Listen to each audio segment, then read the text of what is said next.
ஒருத்தர் வந்து விசுவாசத்தை போதிப்பாங்க, சில பேர் வந்து வந்து சுகத்தை பற்றி போதிப்பாங்க, சில பேர் ராஜ்யத்தை பற்றி பேசுவாங்க, சில பேர் வருகையை பற்றி பேசுவாங்க. நான் எதை பற்றி பேச போகிறேன்னா, விசுவாசத்தை பற்றி பேச போகிறேன். ஏன்னா இங்கே விசுவாசம் என்னன்னா ரொம்ப முக்கியமாக இருக்குது. விசுவாசத்தினால தான் நாம் தேவனை பிரியப்படுத்த முடியும். விசுவாசத்தினால தான் நம்ம என்ன பண்ண முடியும், நம்மளால் ஜெயிக்க முடியும். விசுவாசம் தான் நம்மளுக்கு ஒரு வழியாகவும் இருக்குது, ஒரு பெரிய பாதையாக இருக்குது. விசுவாசம் இல்லாமல் எந்த காரியத்தையும் எடுத்து வச்சேன்னு வச்சுங்க, அது தோல்வியில் தான் முடியும். விசுவாசம் தான் ரொம்ப முக்கியம். ஒரு கிறிஸ்தவனுக்கு விசுவாசம் இல்லைன்னா அவனால் என்ன பண்ண முடியாது, மேற்கொள்ளவே முடியாது. அவன் வந்து பேச்சு கிறிஸ்தவனாக இருப்பான், பிறப்பில் கிறிஸ்தவனாக இருப்பான். ஆனால் விசுவாசம் இல்லைன்னா அவனால் எதையும் ஆளுகை செய்ய முடியாது. ஏன்னா ஆண்டவர் அப்படி தான் வந்து என்ன பண்ணியிருக்காரு, உருவாக்கியிருக்காரு. விசுவாசம் தான் ரொம்ப முக்கியம். கிறிஸ்தவனுக்கு ரொம்ப ரொம்ப ரொம்ப முக்கியம் என்னன்னா விசுவாசம் தான். சொல்லுங்கள், எல்லாம் சொல்லுங்கள். ரொம்ப முக்கியம் விசுவாசம் தான். விசுவாசம் இல்லைன்னா நீதிமான் பிழைக்க மாட்டான். ஆமென். அப்போ வந்து நம்ம விசுவாசத்தினால தான் நம்ம பிழைப்பே இருக்குது. விசுவாசம் இல்லைன்னா எதையும் மேற்கொள்ள முடியாது, எதையும் ஜெயிக்க முடியாது. அதுக்கு நிறைய வார்த்தைகள் என்ன பண்ண ஆண்டவர் வந்து என்ன பண்ணியிருக்காரு, வச்சிருக்காரு. நிறைய வசனங்களை வச்சிருக்கிறார். இந்த பூமி முதல் கொண்டு உருவாக்குறதுக்கு கொண்டு எல்லாத்தையும் எப்படி வச்சிருக்காருன்னா விசுவாசம் தான். விசுவாச அடிப்படையில் தான் என்ன பண்ணியிருக்காரு, இந்த பூமியை உண்டாக்கியிருக்காரு. ஏன்னா அவரு ராஜ்யத்தில் பேசி வச்சுட்டு தான் வந்திருக்காரு. இந்த பூமியை விசுவாசத்தின் மூலமாக, வார்த்தை மூலமாக உண்டாக்கியிருக்கிறார். அப்போது நம்ம உலகங்கள், நம்ம குடும்பம், நம்ம வேலை, நம்மளுடைய பிழைப்பு எல்லாமே எதில் அடிப்படையில் இருக்குதுன்னா விசுவாச அடிப்படையில் தான் இருக்குது. விசுவாசத்தை நோக்கி தான் நம்ம போனோமே தவிர, விசுவாசத்தை விட்டுட்டு நான் வந்து என்னுடைய பலத்தில், என்னுடைய வந்து சுயத்தில் நான் போகிறேன்னா அது நடக்கவே நடக்காது. நம்ம எத்தனை வருஷமானாலும் ஒரே இடத்துல தான் இருக்கும். அதுக்கு ஸ்டெப்பை எடுத்து வைக்க முடியாது. பவுல் இந்த மாதிரி வந்து சொல்கிறார், என்னை பலப்படுத்துகிற கிறிஸ்துவினாலே எல்லாவற்றையும் செய்ய எனக்கு பலன் உண்டு. அது ஒரு அதிகாரமாக இருக்குது. ரொம்ப நெக்கிலாக பேசுகிற மாதிரி இருக்குது. எனக்கு எல்லா அதிகாரம் இருக்கிற மாதிரி வந்து சொல்கிற மாதிரி வந்து சொல்லுவாங்க. அதுதான் உண்மை. என்னை பலப்படுத்துனா யார் என்னை பலப்படுத்துது? கிறிஸ்து என்னை பலப்படுத்தி இருக்கிறார். கிறிஸ்து எனக்கு வந்து என்ன பண்ண சகாயமாக இருக்கிறார். அதனால நான் பேசுகிறேன். உனக்கு என்ன, நான் பேச போகிறேன், அதை பெற்றுக்கொள்ள போகிறேன். அப்போ அவர் அதை தான் சொல்கிறார், கிறிஸ்து அப்படின்னு என்னை பலப்படுத்தி வச்சிருக்கிறார். அதனால் ஆகையால் நான் பேசுகிறேன். வியாதி இருக்கும் போது பேசணும், பலவீனம் இருக்கும் போது பேசணும், தோல்வியில் இருக்கும் போது பேசணும். சூழ்நிலையை பேசக்கூடாது. சூழ்நிலை வந்து நீங்கள் பேசிங்கன்னா அதுதான் உங்களை என்ன பண்ண மேற்கொள்ளும், அதுதான் பிறப்பிக்கும். ஆனால் அந்த சூழ்நிலை மத்தியில் நீங்கள் எதை பேசுங்க ரொம்ப முக்கியம். அப்போ சூழ்நிலை மத்தியில் நம்ம எப்படி பேசணும், விசுவாசத்தோடு பேசணும், அதிகாரமுடையவர்களாக பேசணும். ஏன்னா தேவன் பிள்ளைகள் அப்படி தான் வச்சிருக்காரு, அதிகாரமுடையவர்களாக வச்சிருக்கிறாரு. விசுவாசத்தின் பிள்ளைகள் நாம். ஹல்லேலூயா. ஒரு வசனத்தை வாசிப்போம். எபிரேயர் 11:3.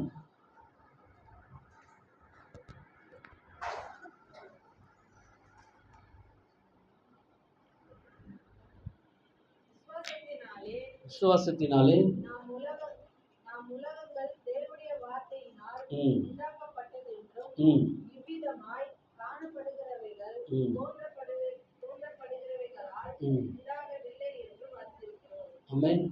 தேவன் கடவுள் வந்து இந்த பூமியை எப்படி வேணாலும் சிருஷ்டித்திருக்கலாம், எப்படி வேணாலும். ஏன்னா அவர் தேவன். இந்த பூமி என்ன பண்ணியிருக்கலாம், அப்படி வந்தோடனே எதுவுமே சொல்லாமையே வந்து என்ன பண்ணியிருக்கலாம், பூமியை அவர் நினச்சிருந்தா அப்படி உண்டாக்கியிருக்கலாம். ஆனால் அவர் அப்படி உண்டாக்கல. ஒவ்வொரு விதமும் உண்டாக்கும் போதெல்லாம் வார்த்தையை சொல்கிறார். பூமி வார்த்தையை சொல்கிறார், இது நல்லது, இது நல்லதுன்ட்டு. வார்த்தையை சொல்லி சொல்லி தான் என்ன பண்ணுறாரு, இந்த பூமியை சிருஷ்டிக்கிறார். அவ்வளோ அழகாக ஒவ்வொன்றையும் அவர் என்னவா நினச்சி சொல்கிறாரோ அதுவாக வந்து என்ன ஆகுது, வருது. பூமி என்ன ஆகுது, உண்டாகுது. தண்ணி ஒரு இடத்தில் போய் சேரக்கூடாது, அது போய் ஒரு ஓரமாக போய் என்ன வந்து சேரும். பூமியில் வந்து செடி கொடி எல்லாமே அதது ஜாந்தின்படி உண்டாக கடவுதுன்றார். அதாவது அப்படியே வார்த்தையை சொல்கிறாரு. நான் உங்களுக்கு ஏன் சொல்கிறேன்னா, இந்த வார்த்தை எவ்வளோ முக்கியம்னு சொல்கிறேன். வார்த்தையை சொல்கிறாரு, அது அப்படியே நடக்குது, அது அப்படியே ஆகுது. எல்லாத்தையும் மிருகங்களையும் சரி, மீன் மச்சங்களையும் சரி, எல்லாத்தையும் வார்த்தையை சொல்லி சொல்லி என்ன பண்ணுறாரு, அது உண்டாக்குறாரு. வார்த்தையின்படி ஆக கடவுது, வார்த்தையின்படி ஆக கடவுது. அது எல்லாத்தையும் முடிச்சுட்டு நல்லது, இது நல்லது. அம்மேன். எல்லாமே வார்த்தையில் தான். அப்போ மனுஷனே உண்டாக்கும் போது அப்படி தான் அவர் உண்டாக்குறார். அம்மேன். தமது சாயலின்படியாக, தமது ரூபத்தின்படியாக என்ன பண்ணலாம், மனுஷனை சிருஷ்டித்தாராம். அவருடைய சாயலின்படி, அவருடைய ரூபத்தின்படி. ஏன் அவருடைய சாயலின்படி, அவருடைய ரூபத்தின்படி ஏன் சிருஷ்டிக்கணும்? ஏன்னா அவரை போலயே இருக்கிறதுக்காக தான் என்ன பண்ணுறாங்க, சிருஷ்டிக்கிறார். அவரை போலயே என்ன, அவரு மட்டும் இல்லை, அவருடைய வார்த்தையின்படி அவரை போலயே பேசணும், அவரை போலயே செய்கை இருக்கணும். அவர் சொல்கிறாரு, பூமியில் எல்லாமே வார்த்தையின்படி சொல்கிறாருல, அதே போல் மனுஷனை சிருஷ்டிக்கிறாரு. ஆனால் மனுஷன் என்ன பண்ணுறான், அதை பேச பண்ணுறான். நன்மை உண்டாக்கும்படி என்ன பண்ணுறான், பேச பண்ணுறான். நன்மைக்கு ஆப்போசிட்டாக பேசுகிறான். அவன் சூழ்நிலையை பார்த்துட்டு இருக்கிறான். தேவன் அவன் என்ன பண்ண, அவனுடைய சாயலின்படி உண்டாக்கியிருக்காரு. அதை மறந்துட்டு இப்போ இருக்கிற நிலையை பார்க்குறான். இல்லை நான் தேவனுடைய பிள்ளையாச்சே, நான் இப்படி இருக்கிறது அவருடைய சித்தம் இல்லையே, அவர் என்னை இப்படி உண்டாக்கலையே, அவர் என்ன அவருடைய சாயலின்படி உண்டாக்கியிருக்காரு, அவருடைய வார்த்தையின்படி என்னை உண்டாக்கியிருக்கிறாரு. அப்போ நான் எப்படி இருக்கணும், வார்த்தையை பேசி நான் என்ன பண்ணேன், என் வாழ்க்கையை, என் பூமியை என்ன பண்ணேன், நான் உண்டாக்கணும். என் சூழ்நிலையை மாற்ற முடியும். நான் என்ன பண்ணேன், வார்த்தையை சொல்லி நான் உண்டாக்கணும். அப்படி தான் அவர் வச்சிருக்கிறார். வார்த்தை ரொம்ப முக்கியம். வார்த்தை நீ தவறாக பேசுனா, தவறாக என்ன பண்ணும், இருதயம் எப்படியாப்பட்ட இருதயம்னா, நீ என்ன பேசுகிறியோ அது என்ன பண்ணும், அதை பிறப்பிக்கும். என்ன பேசுகிறியோ, என்ன அதிகமாக பேசுகிறியோ அதுதான் என்ன பண்ணுது, வெளியே கொண்டு நிற்கிது. யோவான் ஸ்நானகன் பிறக்கிறதுக்கு அவன் தகப்பனுடைய வாயை ஆண்டவர் என்ன பண்ணார், தேவதூதன் என்ன பண்ணார், வாயை மூட்டான். ஏன்னா அந்த வாய் இருக்குது பத்தியா, தேவையில்லாத பேசி என்ன பண்ணோம், ஒன்றுத்தையும் பண்ணிடாது, தேவையில்லாத பேசும். அதனால் என்ன பண்ணுறாரு, நீ யோவான் பிறகுற வரைக்கும் வாய் சும்மா இருக்கட்டும், ஊமையாகவும் இருக்கட்டும். எது பேசினாலும் வாய் எதுவும் பண்ண முடியாது, அப்படி எதுவுமே பண்ண முடியாது. அதனால் வாயை அடைச்சிட்டார். தேவையில்லாத காரியத்தை பேசினாலே என்ன ஆகும், அதுதான் வீட்டில் என்ன பண்ணும், இருக்கும். அப்போ தேவ வார்த்தை என்ன சொல்லுது, தேவனுடைய வார்த்தை எப்படி இருக்குதுன்னா, அவருடைய வார்த்தை விதைக்கு ஒப்பிடுறாங்க. ஏன் விதைக்கு ஒப்பிடுறாங்க? நான் வயலும் வாழ்வன் ஆண்டவர் சொல்லி கொடுக்குறாரு. அதை விதைக்கு ஏன் ஒப்பிடுறாருன்னா, விதை விதைக்கும் பொழுது அது என்ன கண்ணுக்கு தெரியாமல் என்ன பண்ணுது, அது வளருது. அது என்ன பண்ணுது, வளருது. வார்த்தையும் அப்படி தான். நீங்கள் கண்டதை பேசுனீங்கன்னா, நீங்கள் தெரியாத விதத்தில் அது என்ன பண்ணுது, வளருது. அதுக்கு தண்ணி பாய்ச்சுறீங்க, அது வளரும்படி.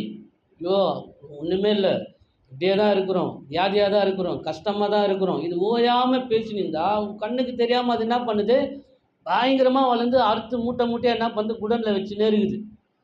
அது பாட்டுன்னு வச்சுனே இருக்குது, அப்படியே வளருது, ஏகப்பட்டது வளருது. எப்போ சர்ச்சில் நம்ம பேசுகிறோன்னா அந்த வார்த்தையை கேட்டுட்டு அப்படியே போய் என்ன பண்ணுங்க, பைப்பில் மடித்து வச்சுட்டு ஓரமாக வச்சுட்டு சூழ்நிலையை பார்த்து பேசினே இருக்குது, போராட்டத்தை பார்த்து பேசினே இருக்குது. எங்கெங்கே நடக்குது, எங்கெங்கே வருது, வேதம் அப்படியே சொல்லி கொடுக்குது. அதுக்கு மாறாக சொல்லுது. அல்லேலூயா. அதுக்கு மாறாக என்ன பண்ணுது, பேசுது. அப்போ நம்ம எப்படி இருக்கணும், தேவ சாயலில் இருக்கிற நாம் தேவனை போல் செயல்படணும். தேவனை போல் என்ன பண்ணணும், ஆக்டிவாக இருக்கணும். தேவனை போல் பேச ஆரம்பிக்கணும். ஏன்னா வேதம் அப்படி தான் சொல்லுது. அவருடைய வார்த்தை என்ன நல்ல வார்த்தைலாம் இருக்குதோ அந்த வார்த்தை எடுத்து உன் இருதயத்தில் வைக்கணும். வாயில் என்ன பண்ண பேச ஆரம்பிச்சிடும். அந்த பேசுகிற வார்த்தை உன் இருதயத்தில் போய் என்ன பண்ண எழுதணும். உன் இருதயம் என்னும் பலகையில் என்ன பண்ணு, எழுது. ஓயாமல் எழுதணும். அதை எழுது. உன் இருதயம் நிரம்ப தேவனுடைய வல்லமையான வார்த்தையில், தேவனுடைய நல்ல வார்த்தையில் நிரம்ப அதுதான் என்ன பண்ணுது, பிறப்பிக்கும். அதுதான் உன் வாழ்க்கையில் கொண்டு வரும். தீமையான காரியத்தை பேச, ஐயோ என்னப்பா லாஸ்ட்டாக இந்த மாதிரி ஆயிடுச்சே நிலமை, ஏன்னா நீ பேசுனது அந்த மாதிரி நடந்துருக்குது. என்னெல்லாம் பேசுனியோ அதுதான் உன் வாழ்க்கையில் வந்துருக்குது. அப்போ பேச்சு ரொம்ப முக்கியம். ஆமென். அதனால தான் சில பேர் பாடும் போதே ஈலிங் ஆகுது. ஏன் தெரியுமா? அந்த பாட்டை பாடிக்கினே இருப்பாங்க.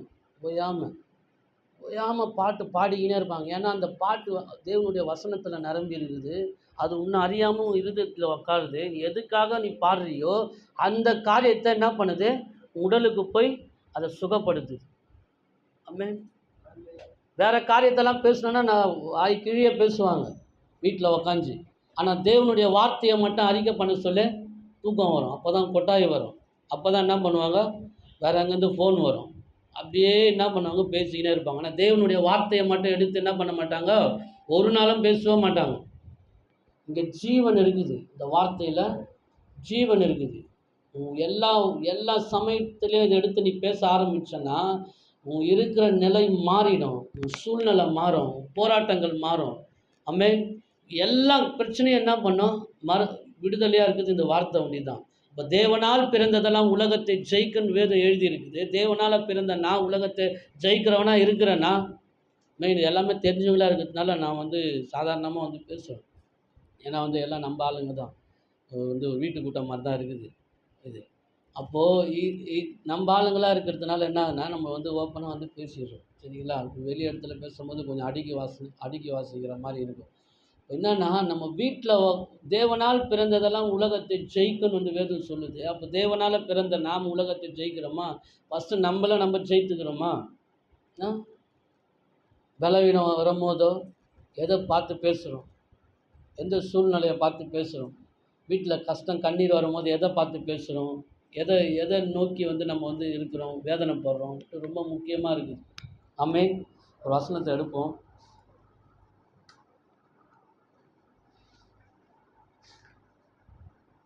நீதிமொழிகள் 3:3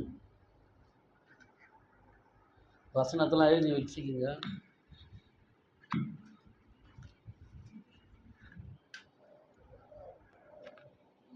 நீதிமொழிகள் 3:3 வாசிங்க.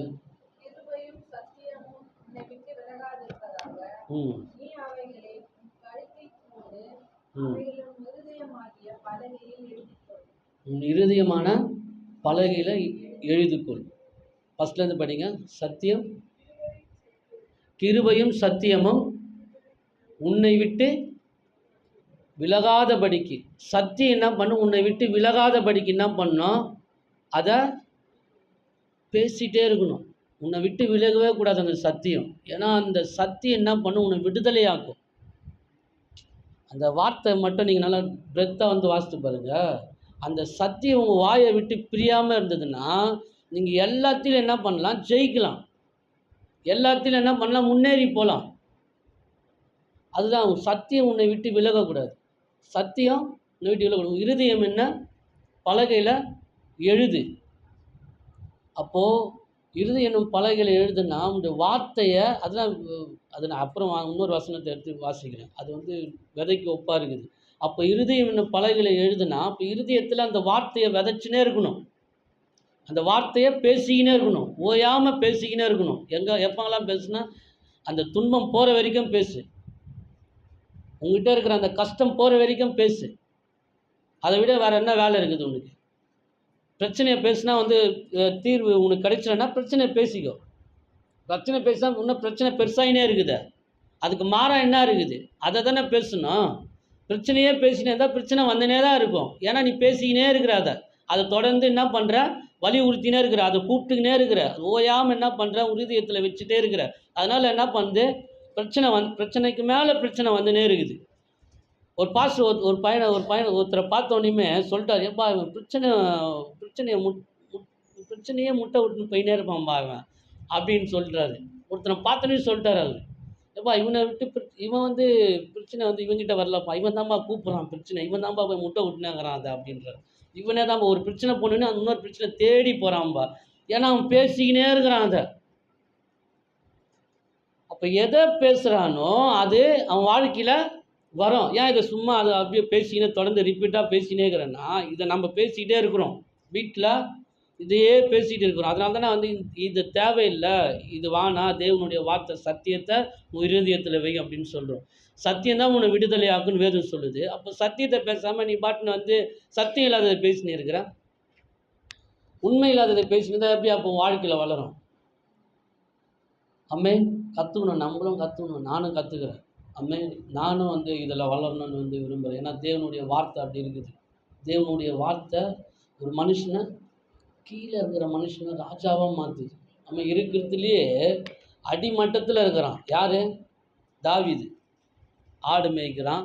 ஆடு மேய்ச்சின்னு இருந்தவனை, அவன் பாரு, ஆடு மேய்ச்சினா பெரிய ஒரு வீட்டிலலாம் கிடையாது, காட்டில் போய் ஆடு மேய்க்கிறான். ஆடு மேய்ச்சின்னு இருக்கிறவன் அங்கே ஆடு கூடயே படுக்கிறான். ஆடுடைய அந்த மூத்திரத்திலே அங்கேயே என்ன பண்ணுறான், அங்கேயே தான் இருக்கிறான். அவனுடைய இது வேறு எங்கேயும் ஆடை விட்டு பிரிய முடியாது. ஏன்னா காட்டில் இருக்கிறான். அங்கேயே தான் ஆடு கூட தான் இருக்கணும். தனியாக போய் ஒரு இதை போய் அடைக்க முடியாது. ஏன்னா அது காடு. நம்மனா சில பேர்னா என்ன பண்ணுவாங்க, ஆடு மேய்ச்சிட்டு தொழுவத்தை கொண்டு வந்துடுவாங்க. வீட்டு பின்னாடியே தான் தொழுவம் இருக்கும், அதில் கட்டுவாங்க. ஆனால் இவன் அப்படி கிடையாது, காட்டிலே தான் இருக்கிறான். அப்போ ஆடு கூடயே தான் படுத்துருக்கணும், ஆடு கூடயே தான் இருக்கணும், எல்லாமே அங்கே தான் இருக்கணும். அவனுக்கு எல்லாமே என்னென்ன பூச்சி கடிக்குமோ தெரியாது. அந்த சூழ்நிலையில் தான் இருக்கிறான். ஆனால் அந்த சூழ்நிலையிலும் தேவனை துதிக்கிறான், தேவனுக்கு நன்றி சொல்கிறான், தேவனை நோக்கி பார்க்குறான். எல்லாம் பிரச்சனையில் என்ன பண்ணுறான், தேவனே சார்ந்திருக்கிறான். இருக்கிறதுலே லோஸ்ட்டு, ரொம்ப கீழே இருக்கிறான். ஆண்டவரை துதித்ததுனால, ஆண்டவரை ஓயாமல் பேசுனதுனால, அவன் இருதயத்தில் தேவனை ஓயாமல் துதித்ததுனால என்ன பண்ணுறாரு, தேவன் அந்த நிலையை மாற்றி ராஜாவோ நிலையை எடுத்துன்னு போய் வைக்கிறார். ஏன்? அவன் தேவனை எப்போவுமே வர்ஷிப் பண்ணினே இருக்கிறான், தேவனை எப்போவுமே பார்த்துனே இருக்கிறான். அதுதான் அவன் இருதயத்துக்கு ஏற்றோன்னு தேவன் சொல்கிறார். அமேன். அப்போ இருதயத்தில் யார் வைக்கணும் ரொம்ப முக்கியம். அமேன். கண்ணை முன்னா நீ தான் கனவுலன்னு பிரச்சனையை வச்சுனே இருக்கக்கூடாது. சும்மா எப்போவுமே பிரச்சனையை கண்ணை மூடி பார்த்துனே இருக்கக்கூடாது. மற்றவனையே யோசிச்சுனே இருக்கக்கூடாது. மற்ற காரியத்தை என்ன பண்ண விட சிந்திச்சுனே கூட, அவன் இதை பண்ணிட்டான், இவன் அதை பண்ணிட்டான், நம்ம மட்டும் வளரலையே, நம்ம மட்டும் இப்படியே இருக்கிறோமே. அதை விட்டுட்டு வேதம் என்ன சொல்லுது, வேதம் நம்மளை பற்றி என்ன சொல்லியிருக்குது. அமேன். நீ அநேக ஜாதிகள் கடன் கொடுப்பேன்னு சொல்லியிருக்குது. அதெல்லாம் கண்ணுக்கு தெரியாது. அமேன். அநேக ஜாதிகளுக்கு நீ கடன் கொடுப்பாய் என்று எழுதியிருக்குது, அது தெரியாது. நீ கையிட்டு செய்கிற வேலையை நான் ஆசீர்வாதத்தை கட்டளையிடுவேன்னு சொல்லியிருக்குது. கையின் பிரயாசத்தை சாப்பிடுவேன்னு சொல்லுது. தேவன் இந்த மாதிரி வார்த்தையெல்லாம் என்ன பண்ணிடுறாருக்கு, உள்ளே வச்சிருக்க. அது தெரியல கண்ணு. அவன் பக்கத்து வீடே பார்த்து நிற்கிறது, பக்கத்து ஆளுங்களே பார்க்குறது, அவன் உயர்வையே பார்க்குறது. தேவன் உயர்த்தி உன்னை வச்சிருக்கிறாரு, அதை பார்க்குறதே கிடையாது. அம்மே. அதை நோக்கி என்ன பண்ணுறது கிடையாது, கண்ணு அங்கே போகிறதே கிடையாது. அங்கே அங்கே போகிறதே கிடையாது. எண்ணெல்லாம் எங்கே இருக்குதுன்னா தோல்வியிலே இருக்குது, அந்த அந்த இதுலேயே இருக்குது. அங்கே நோக்கி பார்க்குறதே கிடையாது, கீழே இருக்குது, கீழே பார்த்துன்னு இருக்குது, கீழான காரியத்தையே யோசிக்குது, கீழான எண்ணத்தையே யோசிச்சுன்னு இருக்குது. அதையே தான் பார்க்குதே தவிர உயர்வான தேவனை பார்க்குறதே இல்லை. உயர்வான ஒரு ஆசீர்வாதத்தை உனக்கு வச்சிருக்கிறாரு, அது சிலுவையில் வச்சு முடிச்சிட்டாரு, அந்த சிலுவையை நோக்கி பார்க்குறதே கிடையாது. இது எப்போ தான் நான் பார்க்கணும்? இவங்களாம் ரொம்ப முத்தி போய், ரொம்ப பிரச்சனை முத்தி போய் ஒரு மாதிரி ஆகுது பற்றியா, அப்போ தான் இந்த ஒரு காப்பாற்றுப்பா, அப்பயும் அவர் காப்பாற்று. ஏன்னா அவர் இரக்கம் உள்ள தேவன், அவர் அப்பயும் வருவார். அம்மே. அவர் அவ்வளோ இரக்கம் உள்ளவராக இருக்கிறார். அப்பயும் என்ன பண்ணுறாரு, என் பிள்ளை எப்படி கூப்பிட்டு, ஏன்னா சொத்தெல்லாம் வாங்கின்னு போயிட்டான்.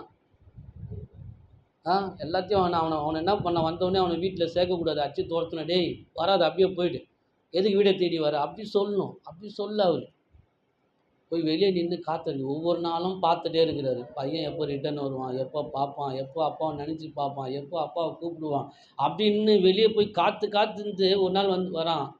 அப்படி தான் தேவன் இருக்கிறார். அவர் இரக்கம் உள்ளவர், அவர் இரக்கத்தில் ஐஸ்வர்யம் உள்ளவர் என்று வேதம் சொல்லுது. அம்மேன். அவரை பார்க்குறதுக்கு மறந்துட்டாங்க ஆளுங்க. எவ்வளோ நாள் சர்ச்சைக்கு போனாலும் சரி, சர்ச்சிலே உக்காந்துருந்தாலும் சரி, தேவனுடைய வார்த்தை வாயிலும் இருதயத்திலும் இல்லைன்னா நீ எப்பவுமே கீழே தான் இருப்ப, மேலே வரவே முடியாது. அம்மேன். இதுக்கு ஆமேன்னு சொல்லவே கூடாது, இதுக்கு ஆப்போசிட்டாக சொல்லணும். ஆமேன். அல்லேலூயா. அதுக்கு ஆப்போசிட்டாக சொல்லணும். அதாவது ஒருத்தர் சொல்கிறாரு, வறுமையை பேசினேங்கிறாரு, பேசிக்கும்போது ஆமேன் ஆமேன்னு சொல்லணும். அவங்க ஆமேன் எதுக்கு ஆமேன்னு சொல்கிற, வறுமைக்கு ஆமேன்னு சொல்கிறியா, எதுக்கு ஆமேன்னு சொல்கிற, நான் ரொம்ப கஷ்டத்தில் இருக்கிறேன், ஆமேன்னு சொல்லுங்கள். ஆமேன். நான் ரொம்ப வேதனையாக இருக்கிறேன், ஆமேன்னு சொல்லுங்கள். ஆமேன் அப்படின்ற ஹல்லேலூயா அப்படியே கத்துறாங்க. அது இல்லை, தேவன் அவருடைய பிரதிநிதியாக உன்னை வச்சிருக்கிறாரு. அவருடைய ஷோகேஸாக உன்னை வச்சிருக்கிறாரு. நீ யாருன்னா தேவ சாயல். உன்னை பார்க்கும்போது தேவனை பார்க்கணும். ஆமென். இவன் யார், இவன் எந்த மாதிரி ஆள், இவன்கிட்ட என்ன இருக்குது, இவன் ஏன் இவன் மட்டும் தனித்துவமாக இருக்கிறான் அப்படின்ட்டு ஜனங்கள் பார்க்கத்தக்கதான நம்ம மாறணும். ஆமென். அவர் வார்த்தை நம்ம இருதயத்துலேயும் வாயிலையும் ஓயாமல் தொனித்துனே இருக்கணும். ஆமென். அந்த தொனிக்கும் பொழுது தேவ சாயல் உண்மையிலே நம்மளுக்கு வந்துடும். தேவ ரூபம் நம்மளுக்கு வந்துடும். தேவனுடைய செய்கை நம்மளுக்கு வந்துடும். தேவனுடைய அந்த அதிகாரம் நம்மளுக்கு வந்துடும். ஆமென். இந்த அதிகாரம் தான் நம்மளுக்கு தேவை. ஆமென். அதிகாரம் இல்லாமல் அப்படியே பயந்துன்னே இருக்கிறது. அதான் வேதம் பாருங்க, எல்லாத்துக்கும் என்ன பண்ணுது, வார்த்தையை வச்சிருக்கு. பிசாசை எதிர்த்து நில்லுங்கள், அப்பொழுது அவன் ஓடி போவான். நீ மாற்றி சொல்லு, பிரச்சனையை எதிர்த்து நிற்கிறேன், பிரச்சனை என்னை விட்டு ஓடி போயிடும். வியாதியை எதிர்த்து நிற்கிறேன், வியாதி என்னை விட்டு ஓடி போயிடும். சூழ்நிலை போராட்டங்கள், கண்ணீர், கவலைகளை நான் எதிர்த்து நிற்கிறேன், அது என்னை விட்டு ஓடி போயிடும். இப்படி தான் போடணும். வியாதி வந்தோடனே ஐயோ போயிடுச்சா, இதுக்கப்புறம் இந்த வியாதியிலே முடிஞ்சு என்ன அவ்வளோதான் மண்ணு போட்டு மூடிடுவாங்க அப்படின்னு நினைக்கக்கூடாது. அம்மேன். புதிதிலேருந்து ஆண்டவர் என்ன பண்ணார், மறித்தாலும் நான் உன்னை எழுப்புவேன்னு சொல்லியிருக்கிறேன். அதனால் நான் மறிக்க மாட்டேன். உம்முடைய வேலையை செஞ்சு முடிக்கிற வரைக்கும், உம்முடைய செய்கையை நான் செஞ்சு முடிக்கிற வரைக்கும் நான் சாவேதே இல்லை அப்படின்னு சொல்லிட்டு என்ன பண்ணணும், அறிக்கையை வேறு மாதிரி பேச ஆரம்பிச்சிடணும். அறிக்கையை வேறு மாதிரி பேச ஆரம்பிச்சிடணும். வீட்டில் பிள்ளைங்க ஒரு மாதிரி இருக்குதா, அறிக்கையை வேறு மாதிரி பேசு. கஷ்டமாக இருக்குதா வீட்டில், அறிக்கையை வேறு மாதிரி பேசு. வேதம் என்ன சொல்லுது அதை எடுத்து தேடணும். டக்கு டக்குன்னு பொறுக்கணும். வேதம் என்ன சொல்லுது அடுத்தது. அம்மேன். அப்படி எடுத்து பார்த்து என்ன பண்ணணும், இதை எடுத்து நான் பேச போகிறேன், இதை எடுத்து நான் இரவும் பகலும் என்ன பண்ணுறேன், இதை தியானிக்க போகிறேன், இந்த வியாதியை நான் துரத்த போகிறேன். இந்த நாளைக்கே இந்த வியாதி என்கிட்டேருந்து இருக்கக்கூடாது. வசனம் என்ன சொல்லுது, அவருடைய தழும்புகளான என் சுகமானு எழுதியிருக்குத, காண்டாமிரத்துக்கு ஒத்த பலன் எனக்கு கொடுக்குறேன்னு சொல்லியிருக்கிறாரு. அப்போ அதை எடுத்து பேசணும். அம்மேன். அதுக்கு ஆப்போசிட்டாக நீங்கள் பேசுனீங்கன்னா தேவனுடைய வார்த்தை என்ன பண்ணும், உன்னை சுகமாக்கிடும், உன்னை பலனாக்கிடும். உன்னை என்ன பண்ணோம், நாங்கள் ஒரு அம்மா அந்த சுஷிலம்மா கூட அப்படி தான் சில நேரத்தில் நாங்கள் பேசுவோம் பாரு. இதையே பேசு, ஆப்போசிட்டாக பேசு, இதை பேசாத, வீட்டில் அதை கட்டிக்கிறாங்க இதை கட்டிக்கிறாங்கன்னு சொல்லுவாங்க பாரு. நாங்கள் சொல்லுவோம், ஐயோ அதை பேசாத, மாற்றி பேசு, அதையே பேசாத. எவனா இன்னும் போனால் நம்மளுக்குன்னா தெரியாத உருவத்தை போய் நீ ஏன் பார்த்துட்டே இருக்கிற? யாரும் நிற்கிற மாதிரியே இருக்குது, நிற்கிற மாதிரியே தானே இருக்குது, அதையும் போய் பார்த்துன்னு இருக்கிற? பார்க்காத. வேதம் என்ன சொல்லுது, வேதத்தை பாருங்க. அமேன். வேதம் சொல்லுது, அவரை பார்க்குது, என்னை நோக்கி பார்க்கிறவர்கள் அமேன் சுகமடைந்தார்கள். வேதம் சொல்லுது, அதை நோக்கி பாரு. அமேன். நோக்கி பார்க்கிறவர்கள் பிரகாசம் அடைந்தார்கள். வேதம் சொல்லுது, அதை நோக்கி பாரு. தெரியாத ஏதோ உருவம் நின்றுனே இருக்குது அப்படின்னு சொல்லுறதுனால ஜீவன் உள்ள தேவன் சொல்கிறார், என்னை நோக்கி பார்க்குறவர்கள் வாழ்வடைவாங்க. நோக்கி பார்க்கணும். அம்மேன். அதை சொல்லணும், உண்மை நோக்கி பார்க்குறேன், நான் வாழ்வடைவேன். உண்மை நோக்கி பார்க்குறேன், என் பிள்ளைங்க நல்லா இருக்கும். உண்மை நோக்கி பார்க்குற ஆண்டவர், என் நிலை மாற ஆண்டவர். அப்படி அதை நோக்கி பார்த்து நம்ம பேசின்னு இருக்கும் போதோ என்ன நடக்கும்? நிச்சயம் நடக்குமா நடக்காதம்மா? நடக்கும். அம்மேன்.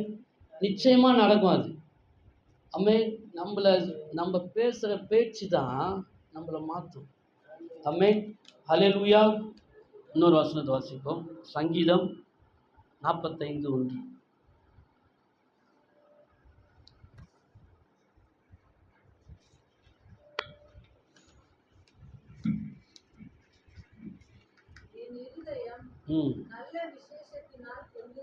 என் இருதயம் நல்ல விசேஷத்தினாலே பொங்குகிறது.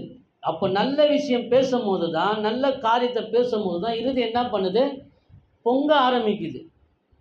இருதயம் சந்தோஷத்தினால என்ன ஆகுது, மகிழ்ச்சினால பொங்க ஆரம்பிக்குது. அப்போ சந்தோஷமான வார்த்தையை பேசினா மட்டும்தான் இருதயம் என்ன ஆகுது, ஆக்டிவ் ஆகுது. இருதயம் பலப்படுது. இருதயம் எப்படி இருக்குது, களி கூற ஆரம்பிக்குது. படிங்க. ராஜாவை யார? ஆண்டவரை. சொல்லுங்க. எழுதுகிற எழுத்தாணியாக இருக்குது. ராஜாவை குறித்த பாட்டு. அப்போ தேவனை குறித்தான காரியத்தை நம்ம பேசும் பொழுது நாவு எப்படி சொல்லுதுன்னா, அது எழுதுகிற அச்சாணியாக இருக்குதான். இருதயத்தில் தேவனுடைய வார்த்தையை நீ எழுதும் பொழுது அம்மேன். அதில் எது எழுதுவ? எதில் எழுதுவ? எடுத்து போய் பேனை குத்தி அப்படியே எழுதுவியா? அப்படியே அப்படி எழுத முடியாது. எப்படி எழுதணும்? நாக்கு நாக்கு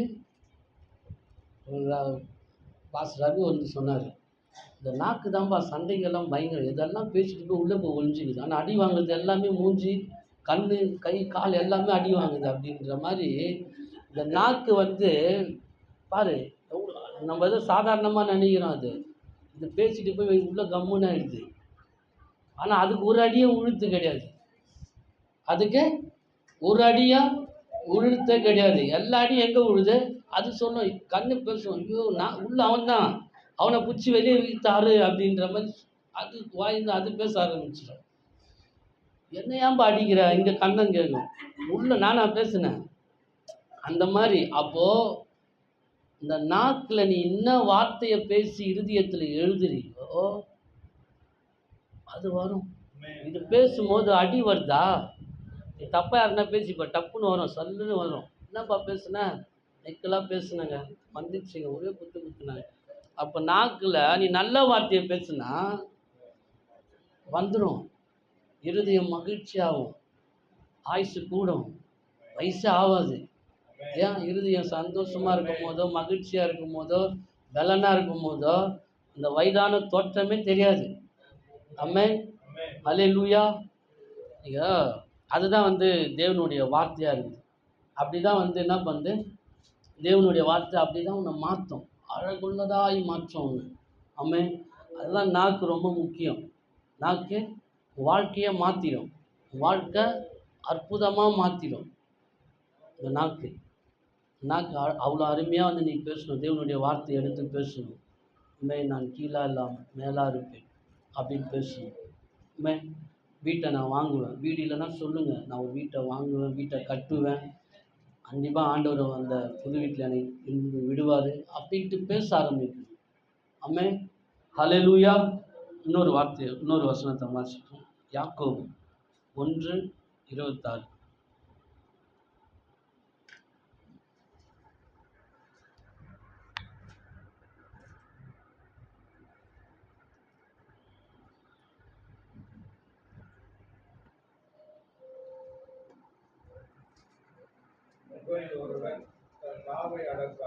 உங்களில் ஒருவன் தன் நாவை அடக்காமல் நாவை அடக்கலைன்னா இருதயத்தை நீ வஞ்சிக்கிறன்னு அர்த்தம். இருதயத்தை ரொம்ப வஞ்சிக்கிற. அடக்கலைன்னா நல்ல ஒரு வசனத்தை ஒன்று பட்சம் சங்கீதத்தில் 45:1 அதை வந்து என்ன சொல்லுது, இருதயம் களி கூறுது. எதனால?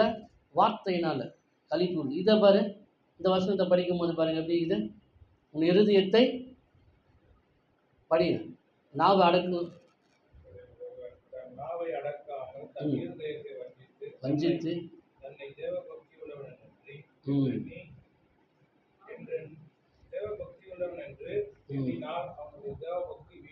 வீணாக இருக்கும். அதான் சொல்கிறேன்ல, சர்ச்சைக்கு போவாங்க, எல்லாமே பண்ணுவாங்க, நான் வாய் மட்டும் இருக்குது பற்றியா, அந்த மாதிரி கோவப்படுற மாதிரி இருக்கும் வாய். ஏன்னா இந்த வாயில் தேவனுடைய வார்த்தையை துதிக்கிற இது கண்டதை வீணான வார்த்தையை பேசி தன் இருதயத்தை வஞ்சிக்குது. இருதயம் வந்து தேவனுடைய வார்த்தைக்காக இயங்குது. ஆனால் இங்கே ஆப்போசிட்டாக இருக்குது சர்ச்சுக்கு வர ஆளுங்க. இருதயத்தை நான் அதான் கிறிஸ்தவன் என்று எண்ணி அதை எண்ணுறாங்க பாரு, எண்ணிட்டு இருதயத்தை வஞ்சிக்கிறாங்க. வார்த்தை தான் ரொம்ப முக்கியம், வார்த்தை ரொம்ப முக்கியம். அதுக்கப்புறம் வாசிங்க,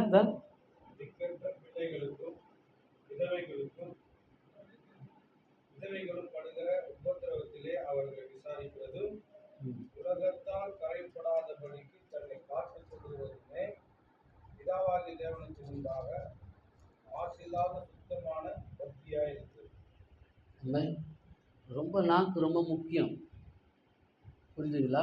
அப்போ அந்த வார்த்தையை நம்ம வந்து எடுத்து பேசும்பொழுது நீங்கள் என்ன பண்ணுவீங்க, இருதயத்தில் அடுத்த காரியத்தை இது பேசும்போது நான் உங்களுக்கு சொல்கிறேன். இந்த இருதயம் இருக்குது பார்த்தீங்களா, இந்த இருதயம் இந்த நிலத்தில் தேவனுடைய வார்த்தையை நீங்கள் பேசி விதைக்கிறப்ப, நான் சொல்கிறேன் இந்த 3 மாதத்தில் நான் சொல்கிறேன் உக்காந்துக்க நம்ம எல்லாருக்கும் தான், என்னையும் சேர்த்து தான், இந்த 3 மாதம் தொடர்ந்து தேவனுடைய ஆசீர்வாதமான வார்த்தையை பேசிக்கினே இருக்கு. பேசிக்கினே இருங்களேன். எதை வந்து பெற்றுக்கொள்ளணுன்ட்டு வந்து மைண்டில் வச்சுங்க. அந்த காரியத்தை தேவனுடைய வார்த்தையை வச்சு நீங்கள் பேசுங்களேன். அதுக்கான வழி, அதுக்கான காரியத்தெல்லாம் ஈஸியாக நம்மளுக்கு தெரியும் வராங்க. இருதயம் அது கண்டிப்பாக கொண்டு வரும். இருதயத்தில் அந்த காரியத்தை விதைச்சாலே நிச்சயமாக அறுப்போம். நிச்சயமாக அது அறுப்போம். நிச்சயமாக அது மூட்டை மூட்டையாக வந்து அறுப்போம். நல்லதை விதைச்சா நல்ல காரியத்தை மூட்டை மூட்டையாக குடோனில் எடுத்துன்னு போய் சேர்த்து வைப்போம். நீ தீமையான காரியத்தை வந்து நீ விதைச்சன்னா தீமையான காரியம் அதே மாதிரி குடோனாக போய் இறங்கியிருக்கும். தீமையான காரியம் போய் எடுத்துன்னு போய் சேர்த்து வச்சுன்னே இருக்குன்னு அர்த்தம். அம்மையில் இன்னொரு வசனத்தை வாசிப்போம். மார்க் 4:3.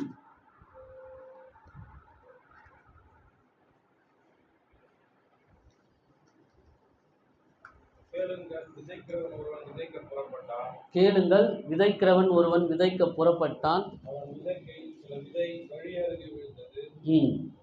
ஆகாயத்து பறவைகள் வந்து அதை பட்சித்து போட்டது.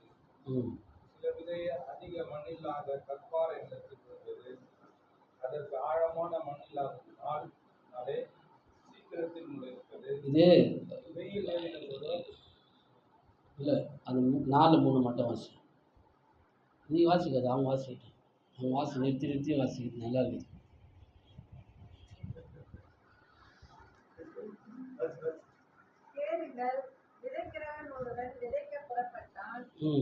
போதும். விதைக்கிறவன் ஒருவன் விதைக்க புறப்பட்டான். இது ஏதோ தேவன் வந்து இது வந்து ராஜ்யத்தை குறித்து பேசுது. என்ன அதனால் வந்து வெறும் வயலும் வாழ்வும் மட்டும் ஆண்டவர் பேசலை. இது என்ன வசனத்தை தான் வந்து பேஸ் பண்ணி இதில் வந்து சொல்கிறாரு. ஏன்னா வேதம் வந்து எல்லா காரியத்துக்குமான வார்த்தையாக இருக்குது, மருந்தாகவும் இருக்குது. அப்போ தேவனுடைய வார்த்தை விதைக்கு ஒப்பாக இருக்குதான். அதனால தான் விதைக்கிறவன் விதைக்க புறப்பட்டான். அப்போ வந்து வார்த்தை, தேவனுடைய வார்த்தை விதையாக இருக்குது, நிலம் இருதயமாக இருக்குது. அப்போது நீ தேவனுடைய வார்த்தை எடுத்து உன் இருதயன்ற நிலத்தில் நீ விதைக்கும் போது அது தெரியாத விதத்தில் என்ன பண்ணுது, வளர்ந்து அறுவடைக்கு தயாராகுது. இங்கே கேட்ட வார்த்தை நீ வீட்டுக்கு போனோடனே மறந்துட்டேன்னு நினச்சிக்க, தேவையில்லாத காரியத்தை நீ பேசணுன்னா அது வளரும். அது வளர்ந்து அதுக்கு தண்ணி பாய்ச்சினே இருப்பேன், கண்டதே பேசினே இருப்பேன். அது தண்ணி பாய்ச்ச அது வளர்ந்து அது முள்ளமாக குறுக்கமாக இருக்கும். அது பாறையாக இருக்கும். நீ பேசுகிற வார்த்தை வீட்டுக்கு போனோடனே, இங்கே தேவனுடைய வார்த்தையை பேசலைன்னா வீட்டில் போனோடனே அது வேறு மாதிரி பேசும்போது அது பாறையாக இருக்கும், அது முள்ளாக இருக்கும். அது குறுக்க வளர்ந்து இந்த நல்ல விதையை என்ன பண்ணும், நெருக்கி அதை கீழ்ச்சி போட்டுரும். அப்போ அந்த நிலத்தில் நீ விதைக்கிற ஒவ்வொரு விதையும் தேவனுடைய வார்த்தையை நீ விதைக்கிறப்போ அது 30, 60, 100 அறுக்கக்கூடிய வந்து விதையாக மாறிடும். அதே இதில் 26 வாசி. 26, 4:26. அதுதான்.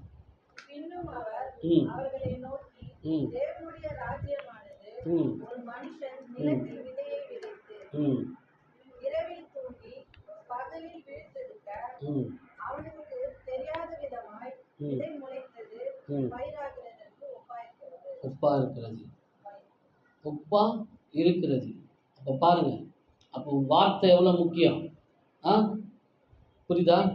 வார்த்தை எவ்வளோ முக்கியம், அதுக்கு ஒப்பாக இருக்குது. அப்போ நல்ல காரியங்களை விதைக்கிறது எவ்வளோ முக்கியமாக இருக்குது. அப்போ இவ்வளோ நாளாக எதெல்லாம் விதைச்சிருக்கிறீங்க? இவ்வளோ நாள் எதெல்லாம் விதைச்சிருக்கீங்க? தவறான வார்த்தை, தவறான பேச்சு, இதெல்லாம் விதைச்சி இப்போ என்ன பண்ணியிருக்கீங்க, குடோன்னா இந்த தரித்திரத்தை அறுத்து வச்சுக்கிறீங்க. குடோனா என்ன பண்ணியிருக்கீங்க, மொத்தமாக தலையில் தூக்கி ஒரு பக்கம் சுமந்து நிற்கிறது. மைண்டில் ஃபுல்லாக இப்போ அதை தான் சுற்றி நிற்குது. இப்போது ஒன்றும் பிரச்சனை கிடையாது. இப்போ அதெல்லாம் அப்படியே மாற்றிடலாம். இன்றைக்கே அதை அப்படியே என்ன பண்ணலாம், வாஷ் அவுட் பண்ணிடலாம். இன்றைக்கே தூக்கி போட்டுடலாம் அதை. இதுக்கப்புறம் பேசுகிற வார்த்தைகள், தேவன் எனக்கு என்னெல்லாம் ஆசீர்வாதமான வார்த்தையை வச்சுருக்காரு, என்னெல்லாம் மேன்மையான வார்த்தையை வச்சுருக்காரு, என்னெல்லாம் சுகத்தருகிற வார்த்தையெல்லாம் வச்சுக்கிறாரு. இனி அதை பேசி அதை விதைக்க போகிறேன். இனி அதை ஓயாமல் நான் பேச போகிறேன். இனி அதை நான் என்ன பண்ண போகிறேன், தொடர்ந்து அறிக்கை பண்ண போகிறேன். என் சூழ்நிலைக்கு நேராக நின்று பார்த்து நான் பேச போகிறேன். என் வீட்டை நான் ப்ளஸ் பண்ண போகிறேன். என் பிள்ளையை நான் ப்ளஸ் பண்ண போகிறேன். என் வேலையை நான் ப்ளஸ் பண்ண போகிறேன். ஆமென்.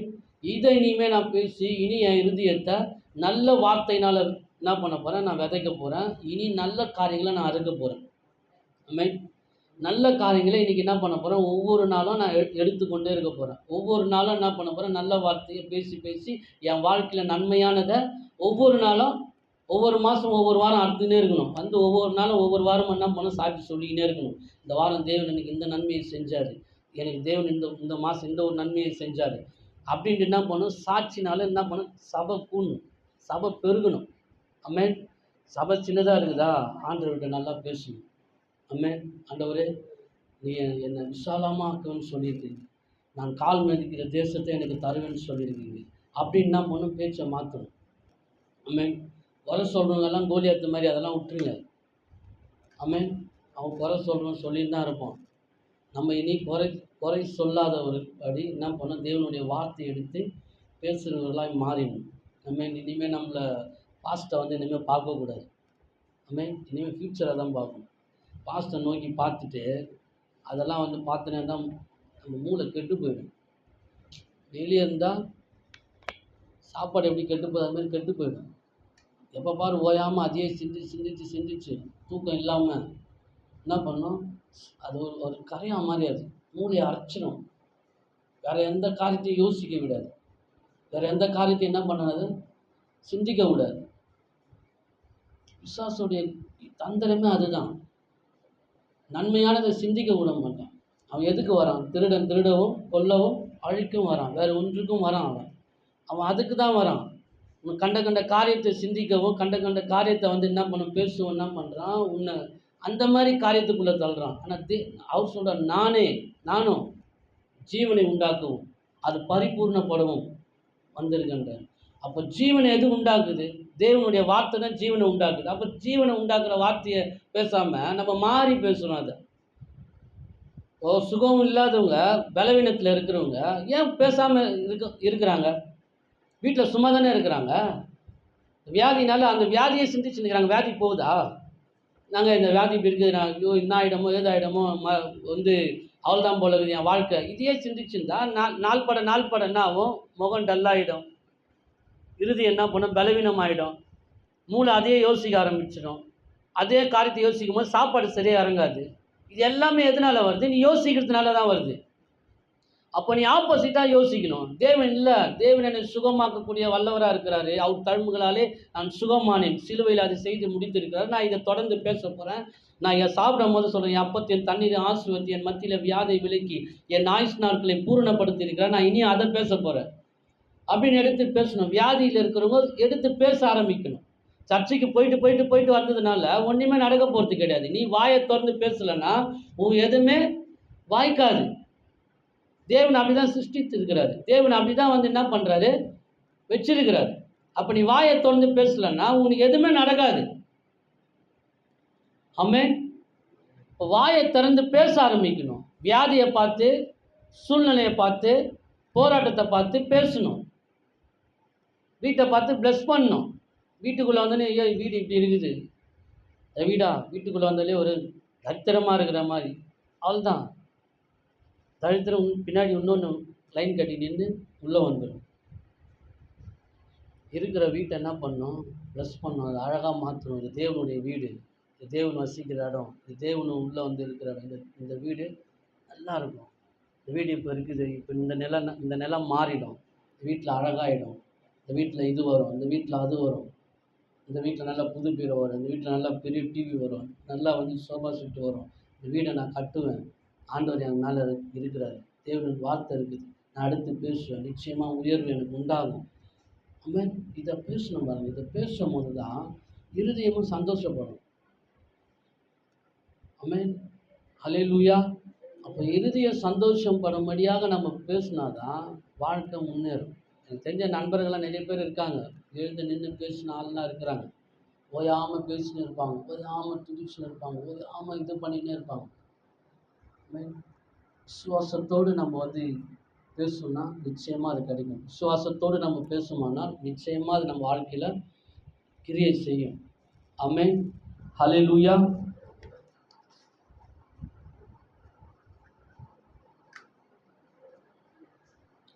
புரியுதுங்களா? இப்போ விசுவாசமாக எத்தனை பேர் பேசுவீங்களா? இனி சர்க்கரை இருக்கக்கூடாதுன்னு சொல்லக்கூடாது. சர்க்கரை இருக்கக்கூடாது. அதான் சொல்கிறேன்.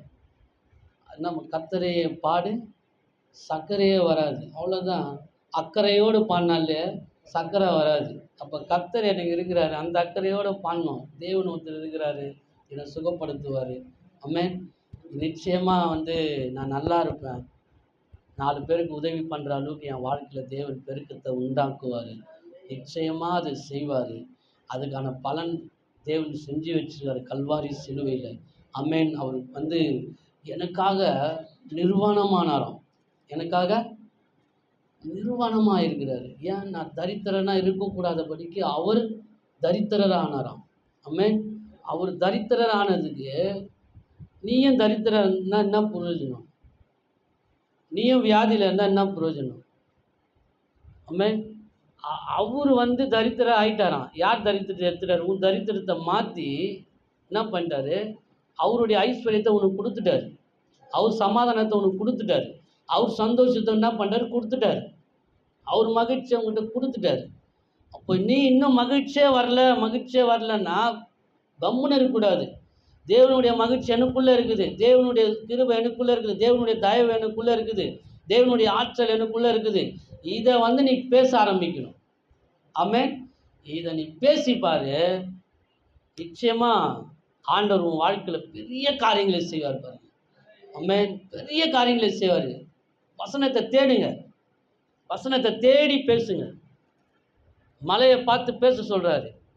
எவனாகிலும் சொல்லுங்க, எவனாகிலும் இந்த மலையை பார்த்து பெயர்ந்து சமுத்திரத்தில் தள்ளுண்டு போய் சொன்னால், சொல்லுங்க, சொன்னால் அவன் சொன்னபடியே ஆகும் என்று மெய்யாகவே உனக்கு நான் சொல்லுறேன். ஆமென். மலையை போல பிரச்சனை வந்தாலும் பார்த்து பேச சொல்கிறார். ஆமென். பார்த்து பேசு. ஏன்னா அவர் அப்படி தான் உண்டாக்கியிருக்காரு உன்னை. அவர் அப்படி தான் என்ன பண்ணியிருக்கிறாரு? வடிவமைச்சிருக்கிறாரு. அவர் சாயலின்படி, அவர் ரூபத்தின்படி. ஆமென். அவரை போல பேசும்படி, அவரை போல அதிகாரமாக இருக்கும்படி. ஆமென். சூழ்நிலையை பார்த்து எழுந்து அதனால தான் பிசாசு பாருங்கள், ஆண்டவரை சோதிக்கும் போது அவர் இல்லை ஈஸியாக துரத்திருக்கலாம்ல. அவரை ஈஸியாக அனுப்பிச்சிருக்கலாம். ஏன் வார்த்தையை பேசுகிறாரு? அவன் பாரு ஒவ்வொன்றும் எடுத்துன்னு போய் நிற்க வைக்கிறான். ஒவ்வொரு இடத்துலையும் வார்த்தையை பேசுகிறாரு.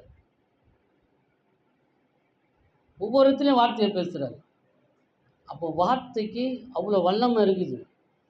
வார்த்தைக்கு ஒரு வல்லமை இருக்குது. இப்போ யாருன்னா ஒருத்தர் திட்டின நினச்சி டப்புன்னு திட்டுவாங்க. அந்த மாதிரி வார்த்தைக்கு ஆப்போசிட்டான இது வரும், கண்டிப்பாக வரும். அப்போ நல்ல வார்த்தையை பேசுனா நிச்சயமாக நல்லது அப்படியே ஒரு பாக்ஸில் போட்டு எடுத்துன்னு வரும் வீட்டுக்கு. ஆமென். அப்படியே நன்மை வரும், பேக்கேஜாக வரும். அப்படியே என்ன பண்ண அதுக்கு ஒரு வடிவத்தை கொண்டு எடுத்துகிட்டு வரும். வார்த்தை அவ்வளோ வல்லமை. ஏன்னா வார்த்தையினால் இந்த பூமி தேவனுடைய வார்த்தையினால், நல்ல வார்த்தையினால் புதைஞ்சிருக்குது. ஆமென். நல்ல வார்த்தையினால் நிறைஞ்சிருக்குது. ஆல்ரெடி என்ன பண்ணிடுறாரு? வச்சிருக்காரு. வார்த்தை உள்ளே வச்சிட்டாரு, உள்ளே இருக்குது. நீ எழுத்து பேசும்போது இந்த பூமி அது என்ன பண்ணும்? அதை ஆக்டிவேட் பண்ணும். அது என்ன பண்ணும்? அதை செயல்படுத்தும். ஏன்னா இந்த பூமி வார்த்தையினால் நிரம்பி இருக்குது. தேவனுடைய வார்த்தையினால் இந்த பூமி நிரம்பி இருக்கிறதுனால இந்த பூமி கேட்கும், சொன்னால் இந்த பிரபஞ்சம் கேட்கும். ஏன்னா தேவனுடைய வார்த்தைக்கு அவ்வளோ ஆனர் இருப்பேன். நான் வரும்போது நான் பேசினே வந்தேன், மழை தூரினே இருந்தது. அப்படியே மனசுக்குள்ளே பேசினே வந்தேன், இயேசுவின் நாமத்தினால மழையை நில்லு, நான் நனையக்கூடாது, நான் அப்படின்னு சொல்லிக்கினே வந்தேன். ஒரு இடத்துல நின்றுது, திருப்பி இன்னொரு இடத்துல வந்து திருப்பி அங்கே பேசினேன், மழையை நில்லு இயேசுவின் நாமத்தினால அப்படின்னு சொல்லிட்டு பேசினே வந்தேன். அப்படியே கொஞ்சம் கொஞ்சமாக எனக்கு உள்ளே சந்தோஷமாகிடுச்சுப்பா, எப்படி போதுப்பா வார்த்தை அப்படின்ட்டு. அப்போ தேவனுடைய வார்த்தை நிச்சயமாக என்ன பண்ணும்? உண்டாக்கும். கரெக்டாக 10 மணிக்கு 12 மணிக்கு ஷார்ப்பாக முடிச்சிடும். 1 ஹவர் தான், அதுக்கு மேலே நாங்கள் எடுக்க மாட்டோம். சரியா? ஏன்னா ரொம்ப நாங்கள் இதில் டைமிங் கீப்பப் பண்ணுறோம். கரெக்டான டைமில் நாங்கள் முடிச்சிடுவோம். சரியா? அதனால் கரெக்டான இதில் இன்னும் 5 நிமிஷம் தான் இருக்குது. அப்போ தேவனுடைய வார்த்தை எப்படி புரியுதா? நான் என்ன சொன்னேன்ட்டு, என்னென்ன வசனம்லாம் சொன்னேன்னு புரியுதா? அப்போ தேவனுடைய வார்த்தை நீங்கள் எங்கே எழுதணும்? இருதயத்தில் வச்சுக்கணும். வார்த்தையை எடுத்து என்ன பண்ணக்கூடாது? சில பேர் என்ன பண்ணுவாங்களா, அந்த பூண்டு அப்படின்னோடனே அந்த கழுத்தில் மாட்டிக்குவாங்க. வார்த்தையை பேசவே மாட்டாங்க, போய் வீட்டெல்லாம் ஊற்றிக்குவாங்க. ஆனால் வார்த்தை வாயில் இருக்கவே இருக்காது. ஆனால் என் கண் எதிர்க்கெல்லாம் வார்த்தையெல்லாம் இருக்கும், ஆனால் பேசவே மாட்டாங்க. பேசவே மாட்டாங்க. பீரோ ஃபுல்லாக ஒட்டிடுவாங்க, ஃப்ரிட்ஜு ஃபுல்லாக ஒட்டிடுவாங்க. பைபிள் பார்த்தா பைபிள் ஃபுல்லாக ஒட்டியிருப்பாங்க மேலே. உள்ள வார்த்தை இருக்குது, ஆனால் அந்த இவங்களுக்கு பிடிச்ச வார்த்தையெல்லாம் ஃபுல்லாக ஒட்டி பைபிள் மேலே வசனத்தை வச்சுருப்பாங்க. ஆனால் இருதயத்தில் வசனமே இருக்காது. அதனால தான் எழுந்து பேச முடியல. எல்லாத்துலேயும் இருக்குது. உனக்குள்ளே இருக்குதா? இருதயத்துக்குள்ளே இருக்குதா? அதான் ரொம்ப முக்கியம். ஏன்னா அதுதான் உன்னை எதிர்த்து நிற்க வைக்கும், எதிர்த்து பேச வைக்கும். ஆமென். எதிர்த்து எல்லா நிலையிலும் உட்கார வைக்கும். ஆமென். இப்போ வார்த்தை ரொம்ப முக்கியம். புரிஞ்சுதா? இப்போ இனி என்ன பண்ண போகிறீங்க? 3 மாதம் தொடர்ந்து வார்த்தையை பேசுங்க. ஆமென்.